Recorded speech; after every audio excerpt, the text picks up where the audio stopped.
This is Ruru, my hometown, where I was born way back in 1955. In that year, this was a bustling sawmilling town. It had about 120 people living here. Naturally, they worked in the sawmill. There was 3 sawmills here over the years, way back to 1894 when the railway line was coming from Greymouth through the Otira Tunnel to Christchurch. It arrived here in that year, and that's when the sawmill started. It was a huge area of rimu trees and podocarp forests, so it supplied New Zealand with the timber it needed to build the nation. The people in this town here, Ruru, were very community orientated. In sawmilling towns, everybody naturally knew everybody, and community spirit was second to none. They always helped each other out, and that's what those little sawmilling towns are known for.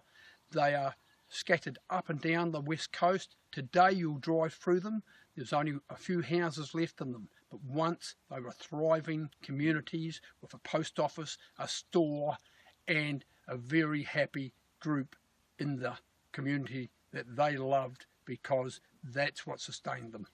Today it's a little ghost town. It's on the shores of beautiful Lake Brunner, and this lake now is turning this area into a tourist destination. So people are starting to now build batches in this area. It is very, very close to Christchurch, only 2.5 hours. So it will have another era, but this time it will be sustainable around the tourist industry.